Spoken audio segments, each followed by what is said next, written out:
అరే అర్జెంటుగా ఒక మంచి హోటలు లేదా ఓ రెస్టారెంట్ పేరు చెప్పరా వెళ్దాం తిందాం ఈరోజు అక్కడే తిందాం. ఆ రెస్టారెంట్ వద్దు బే. అరే ఆడు కనీసం తిన్న తర్వాత ఫింగర్ బౌల్ కూడా ఇవ్వట్లేదురా, వద్దు ఆడకొద్దు. మన రేంజ్ కొంచెం పెద్దగా ఆలోచించు. ఫింగర్ బౌల్ అంటే ఏంటా? ఒరేయ్ అర్జెంటుగా నువ్వు నంబరు బ్లాక్ చేసే ప్లీజ్. పొరపాటు నేను రేపన్న రోజు నీకు చేద్దాం అనుకున్నా కానీ నువ్వు ఎత్తకూడదు రే, నీకు తెలియకూడదు ప్లీజ్ పని చేసి అర్జెంటుగా నాది బ్లాక్ చేసి. రే ఇందాక 10 రూపాయలు ఉన్నాయన్నావు కదా, పద అర్జెంట్గా వెళ్ళిపోదాం అన్నా క్యాంటీన్కి. నీకు 5 రూపాయలు నాకు 5 రూపాయలు.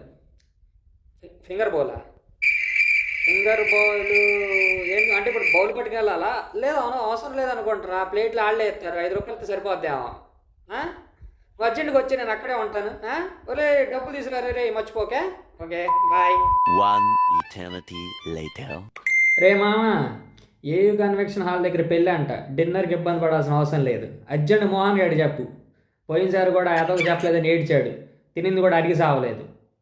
ఏంటి ఏంటి మీ ఇద్దరు ఇప్పుడు అక్కడే ఉన్నారా? ఆల్రెడీ రెండో రౌండ్ కూడా స్టార్ట్ అయిపోయిందా?